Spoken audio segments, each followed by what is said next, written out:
pada hari-hari yang terakhir, gunung rumah Tuhan akan berdiri tegak, mengatasi gunung-gunung dan menjulang tinggi di atas bukit-bukit.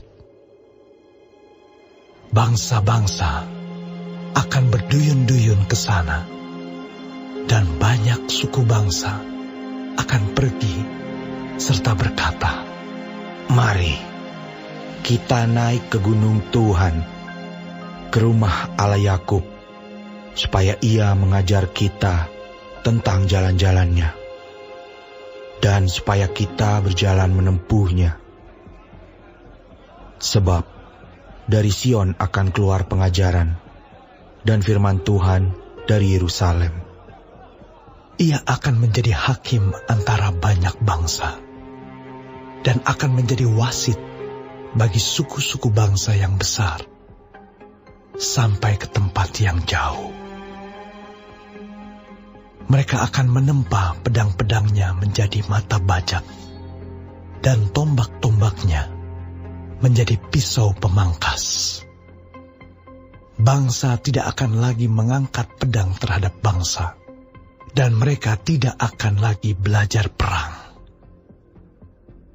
Tetapi mereka masing-masing akan duduk di bawah pohon anggurnya, dan di bawah pohon aranya, dengan tidak ada yang mengejutkan. Sebab mulut Tuhan semesta alam yang mengatakannya.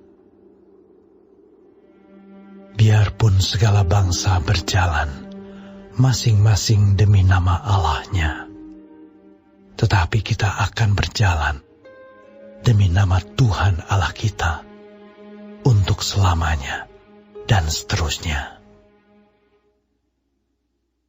Pada hari itu, demikianlah firman Tuhan. Aku akan mengumpulkan mereka yang pincang, dan akan menghimpunkan mereka yang terpencar-pencar, dan mereka yang telah kucelakakan. Mereka yang pincang akan kujadikan pangkal suatu keturunan, dan yang diusir suatu bangsa yang kuat. Dan Tuhan akan menjadi raja atas mereka di Gunung Sion, dari sekarang sampai selama-lamanya. Dan engkau, hai menara kawanan domba, hai bukit putri Sion, kepadamu akan datang dan akan kembali pemerintahan yang dahulu, kerajaan atas putri Yerusalem. Maka sekarang, mengapa engkau berteriak dengan keras? Tiadakah raja di tengah-tengahmu? Atau sudah binasakah penasihatmu? Sehingga engkau disergap kesakitan, seperti perempuan yang melahirkan. Menggeliatlah dan mengadulah, hai putri Sion, seperti perempuan yang melahirkan. Sebab sekarang terpaksa engkau keluar dari kota dan tinggal di padang. Terpaksa engkau berjalan sampai Babel. Di sanalah engkau akan dilepaskan. Di sanalah engkau akan ditebus oleh Tuhan dari tangan musuhmu. Sekarang banyak bangsa berkumpul melawan engkau dengan berkata, "Biarlah dia dicemarkan. Biarlah mata kita puas memandangi Sion." Tetapi mereka itu tidak mengetahui rancangan Tuhan. Mereka tidak mengerti keputusannya, bahwa Ia akan menghimpunkan mereka seperti berkas gandum ke tempat pengirikan. Bangkitlah dan iriklah, hai putri Sion, sebab tandukmu akan kubuat seperti besi, dan kukumu akan kubuat seperti tembaga, sehingga engkau menumbuk hancur banyak bangsa. Engkau akan mengkhususkan rampasan mereka bagi Tuhan, dan kekayaan mereka bagi Tuhan seluruh bumi. Sekarang, engkau harus mendirikan tembok bagimu. Pagar pengepungan telah mereka dirikan melawan kita. Dengan tongkat, mereka memukul pipi orang yang memerintah Israel.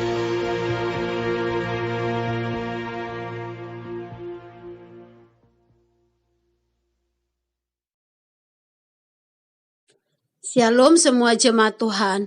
Kembali kita di dalam pendalaman Alkitab Clear Sight. Sekarang kita sudah memasuki kitab Mika 4. Tuhan Yesus memberkati. Di ayat 1 dikatakan, pada hari-hari yang terakhir. Mika bernubuat tentang waktu itu ketika Allah akan memerintahkan seluruh dunia. Waktu itu akan menjadi masa damai sejahtera, kebahagiaan dan kesalehan. Allah akan dihormati dan disembah bukan oleh Israel saja, tetapi oleh semua bangsa di dunia. Gunung rumah Tuhan, yaitu Yerusalem, akan menjadi pusat pemerintahan Allah. Kerajaan Allah yang akan datang ini akan dimulai ketika Kristus kembali untuk membinasakan semua kejahatan dan mendirikan pemerintahannya yang adil di bumi. Ayat 5. Berjalan demi nama Tuhan Allah kita. Bagaimana kita harus hidup selama menantikan kerajaan Allah tiba di bumi dalam segala kepenuhannya? Kita harus hidup bagi Allah, berjalan di dalam jalannya yang benar, dan bersaksi kepada semua bangsa. Di dalam ayat 9-14, mengapa engkau berteriak dengan keras? Nabi Mika kembali membahas malapetaka yang akan menimpa Yerusalem dengan menyatakan bahwa penduduknya akan diangkut ke Babel. Ia mengucapkan nubuat ini 100 tahun sebelum kerajaan Babel menjadi kekuatan dunia yang terkemuka, di mana pasukan Babel membinasakan Yerusalem pada tahun 586 sebelum Masehi. Mika juga melihat kembalinya Yehuda dari Babel. Peperangan yang tak kunjung selesai. Namun Allah memiliki rencana atas masa depan dunia. Maka sebagai pengikut Kristus, kita harus mengikuti pimpinan Tuhan dalam setiap masa sulit.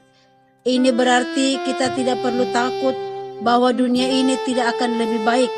Apapun yang kita alami, ingatlah bahwa tak ada satupun yang dapat menggagalkan rancangan Allah bagi dunia. Amin. Tuhan Yesus memberkati.